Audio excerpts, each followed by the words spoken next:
आज के वीडियो में समजातता तथा समरूपता में अंतर समझाएंगे, अर्थात differences between homology and analogy.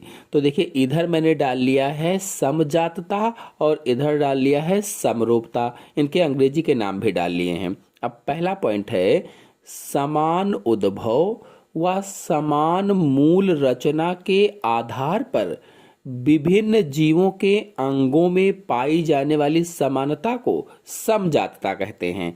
मतलब ये हुआ कि कुछ अंग मूल रचना और उत्पत्ति में समान होते हैं, उनकी मूल रचना समान होती है, उनकी उत्पत्ति समान होती है, एक जैसी होती है, लेकिन कार्य अलग अलग होते हैं। ऐसे अंगों की समानता को ही समजातता कहा जाता है। ऐसे अंग जिनकी मूल रचना और उत्पत्ति समान होती है, कार्य अलग अलग होते हैं, ऐसे अंगों की समानता को ही समजातता कहते हैं और ऐसे अंग समजात अंग कहलाते हैं। जैसे कशेरुकी जंतुओं में चलने के लिए दो जोड़ी उपांग होते हैं, एक जोड़ी अग्रपाद और एक जोड़ी पश्चपाद।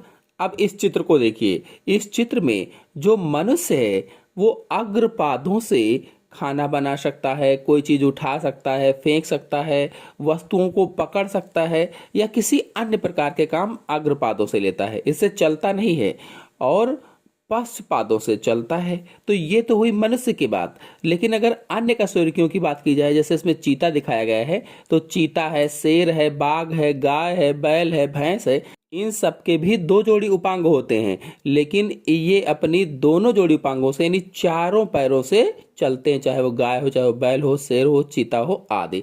जबकि अगर मछलियों में देखा जाए तो मछलियों में यही उपांग चप्पू जैसे होते हैं, जिनसे वे जल पर तैरती हैं। यानी मछली के जो उपांग होते हैं वो पंख कहलाते हैं और उन पंखों से वे जल में तैरने का कार्य करती हैं।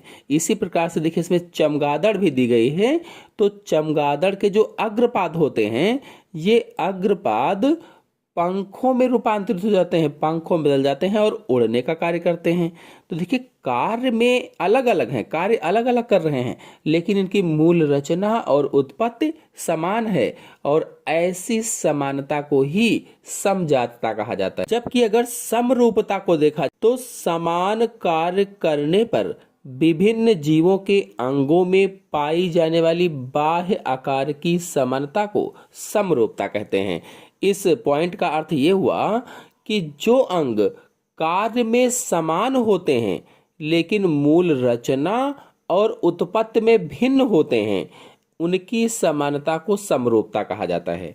कार्य में समान हो, मूल रचना और उत्पत्ति में भिन्न हो, अलग अलग हो, उनकी समानता को ही समरूपता कहते हैं, या फिर उन अंगों को समरूप अंग कहा जाता है। जैसे कीट, पक्षी तथा चमगादड़ के पंखों में समरूपता होती है। इन तीनों में पंख उड़ने का कार्य करते हैं और एक जैसे दिखाई देते हैं, लेकिन इनकी मूल रचना और उत्पत्ति में बहुत अंतर होता है। चित्र में देखिए, इनमें से कीटों में पंख काइटिन की एक महीन झिल्ली के रूप में पाए जाते हैं, जो पेशियों की सहायता से गति करते हैं। जबकि पक्षियों में पंख अगली टांगों और उन पर लगे पिच्छों से बनते हैं। जबकि चमगादड़ के पंख अग्रपादों की 4 लंबी अंगुलियों व धड़ के बीच फैली त्वचा से बनते हैं। इस प्रकार इन जंतुओं में पंखों का विकास अलग अलग प्रकार से हुआ है तथा अलग अलग पूर्वज से हुआ है, लेकिन कार्य एक ही है। मतलब इनके अंग कार्य में समान हैं, मूल रचना और उत्पत्ति में अलग अलग हैं, लेकिन कार्य एक जैसा करते हैं, उड़ने का ही कार्य करते हैं और मूल रचना उनकी भिन्न है, अलग है और उनकी जो उत्पत्ति है वो भी भिन्न है। तो ऐसी समानता को ही समरूपता कहा जाता है और ऐसे अंगों को समरूप अंग कहा जाता है। अगर आप लोग समरूप अंग और समजात अंग में अंतर जानना चाहते हैं कि कैसे लिखा जाएगा, समझना चाहते हैं, तो मेरे चैनल में अपलोडेड है, आप लोग जाकर के देख सकते हैं। फिर चलिए दूसरे अंतर को देखते हैं। दूसरा अंतर है समान मूलभूत संरचना वाले अंगों को समजात अंग कहते हैं। यानी ऐसे अंग जो मूल रचना और उत्पत्ति में समान हैं लेकिन कार्य में भिन्न हैं, उन्हें समजात अंग कहा जाता है या होमोलॉगस ऑर्गन कहा जाता है। जबकि समरूप अंग में समान दिखने वाले अंगों को समरूपी अंग कहा जाता है। समान दिखते हो मतलब जो अंग कार्य में समान हो लेकिन मूल रचना और उत्पत्ति में भिन्न हो, उन्हें समरूप अंग कहा जाता है।